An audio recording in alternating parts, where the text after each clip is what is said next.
Hi, I'm Father Dominic the Bread Monk. You may remember me from my cooking show on PBS.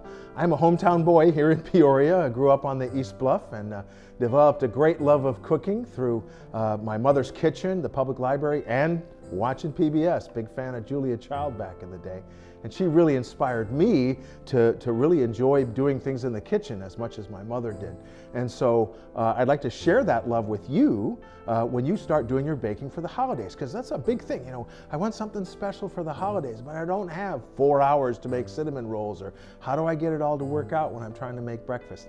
This is a quick recipe for orange biscuit twists. I've been using it for years, and my cousin, Chris, who's a great baker, tells me that it's his go-to recipe as well. So it's a very easy way to get a nice pastry for a holiday morning. So we're gonna start with a couple of cups of all-purpose flour. And when you measure this, you wanna be very careful that you not scoop hard, but rather spoon the flour into the measuring cup and level it off, because otherwise you're going to get a very compacted cup of flour. It'll be too much. We're only using half a cup of milk plus an egg. That's all the liquid that's going to be in here. So you want to be careful not to use too much flour. We're going to go ahead and add to that a tablespoon of sugar and a tablespoon of baking powder, and then just a half a teaspoon of salt, okay? And we're going to take all that and we're just going to whisk it together. And remember, whisking together takes a little longer than you realize. You have to whisk for a long time to make sure they're fully combined. Now we're going to add some butter to this as well, and so that will help combine it as well. But don't just give it a couple of stirs. You want to stir it more than one time. Alrighty, now I'm going to get some cold butter out of the refrigerator, because if you use warm butter, you're not going to get a flaky pastry. So I have a whole stick of butter here, and I cut it into small pieces, and I'm just to add that to my dry ingredients.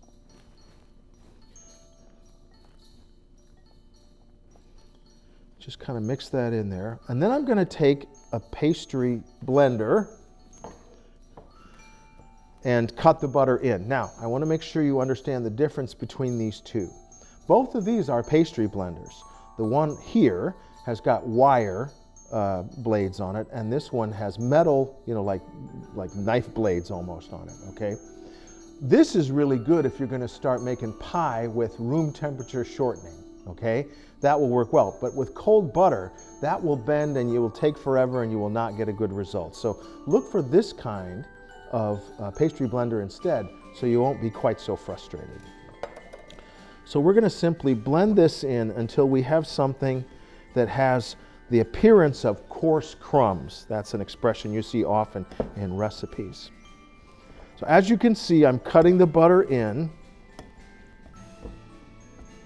All right, that's about where we want to be. If you take a look at that, you can see that there are still some pieces of butter, and they'll be even more noticeable when we add the liquid, okay? But there's still pieces of butter, but they're quite small, smaller than peas. All right, so we're going to set that aside, and then we're going to put an egg in with our milk. This is just a half a cup of milk, which doesn't seem like much, but it will be fine. And then we're going to put a single egg in there, and use a large egg. If you've got smaller eggs, you might consider using 1.5. And then we're just going to whisk that in there. I love these little things, these little push whisks. When you're doing this kind of work, it's really perfect. You got to be careful the first couple of whisks. You don't want to go too hard. Okay, we're going to set that aside. And this is going to go in here. We're going to make a little well and then just pour that in. It's best if your milk is cold too, because you want it to be cold like your butter is cold. We're going to use our famous dough whisk, which you've seen me use before if you've ever watched public television.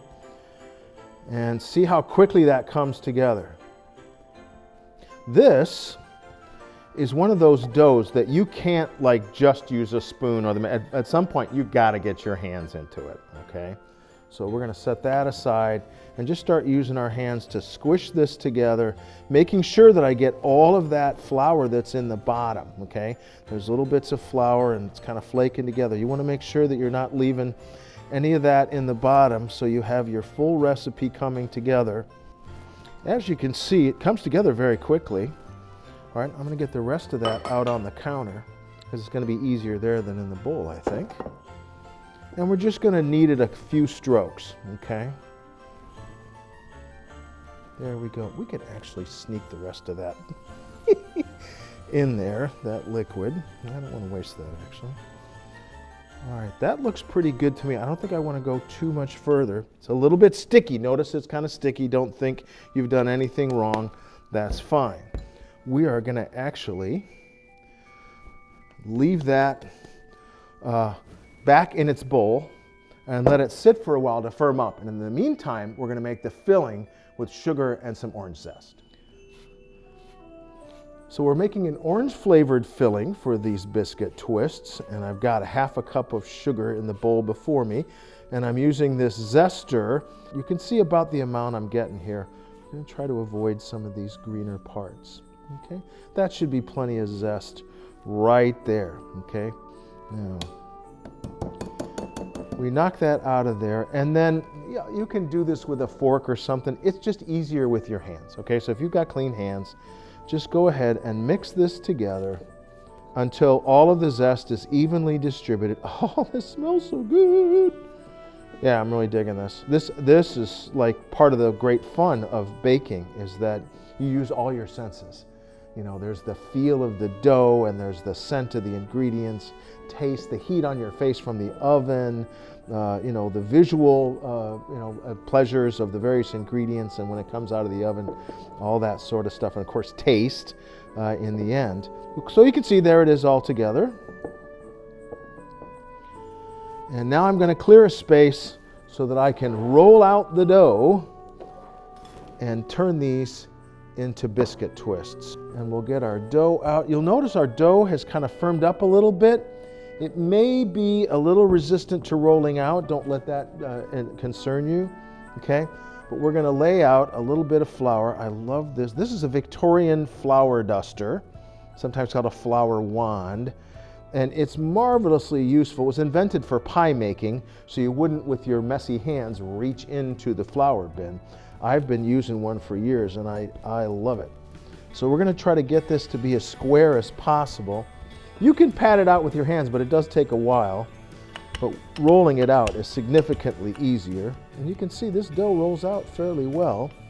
We want to make sure that we keep adding small amounts of flour. I will tell you too, it looks on camera like I'm putting a lot of flour down. It's the way it works with cameras, but I'm not. This is a tiny amount, like a fraction of a teaspoon I'm putting down at a time. So don't be thinking that I'm putting too much flour out, because that's going to stiffen this dough far too much.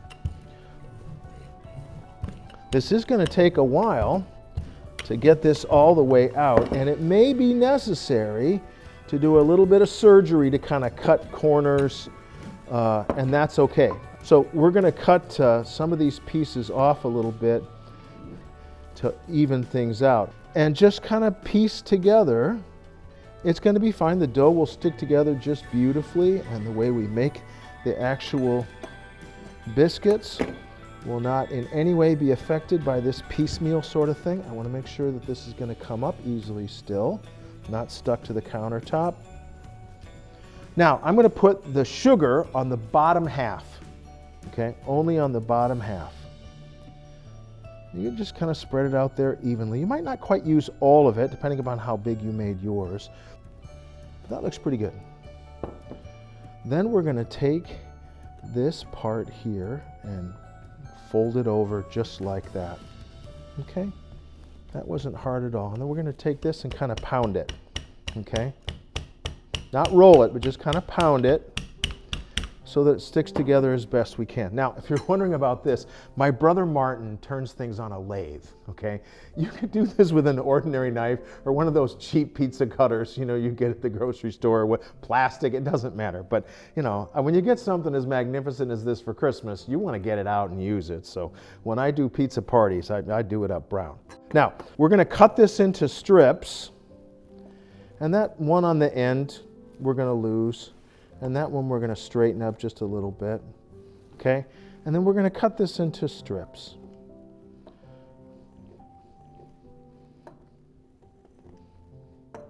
don't be so fastidious that you get a ruler out, okay? Or the angels will weep for you. It's holiday morning, it's Christmas morning, or whatever. You're celebrating Kwanzaa or you're celebrating Hanukkah or whatever. Don't make yourself crazy by thinking that everything has to be utterly flawless in that way. It's fine, okay? It's bread, it's going to forgive you. I say it all the time, okay? Some of these didn't line up perfectly. All right, well, we're going to line them up then until they are more perfect, okay? We're going to take each of these, and you see the sugar comes out a little bit. That's okay. You haven't done anything wrong, okay? And you're going to give it a twist and leave it down on the counter while you twist it. You'll be happier with the result, okay? Just like that. And make twists like that, okay? And some of these are going to be slightly different thicknesses that should not really bother you at all. These are going to go on a 9x13 pan, baking sheet, like a cookie sheet with parchment on it. I really prefer parchment because, instead of spray, because the parchment, because it's white, you're less likely to have the sugar on the bottom burn, and that could be a problem. It's going to go in the oven at 425 degrees for about 10 to 12 minutes. You want to keep an eye on it and make sure, again, that the sugar doesn't burn on the bottom and the top just begins to start to brown. All right, let's see how these look. Oh, Luigi, it's so beautiful. Look at that. Now, they do not turn quite as dark as you might think. They don't brown as much as other things, but don't let that fool you, and I'll show you why in just a minute. So here's a batch I made earlier, and I want to show you something. You see, they don't turn very dark, okay? But look at the bottom. See?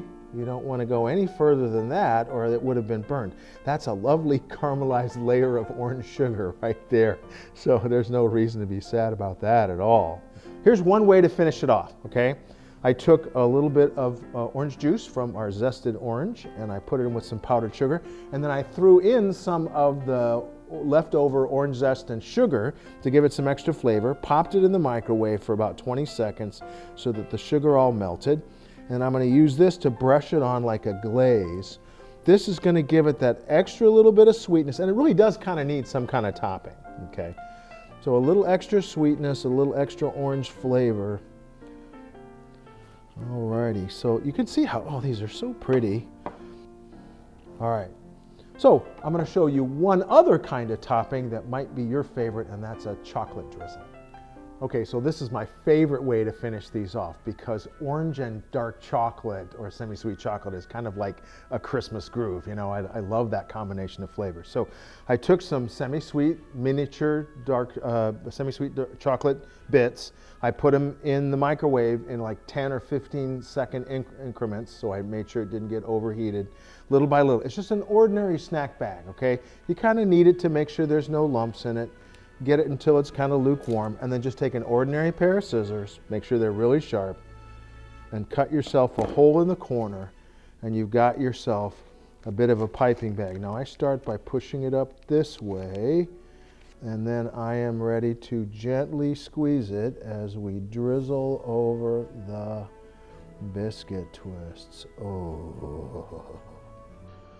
Well, that was an eminently satisfying bake, let me tell you. I can't wait to serve these. As you can see, we've got both the orange and the chocolate, a little bit of Christmas decor, but these are not going to stay on the plate very long anyway because they're so delicious and they're tender and they've got a great flavor.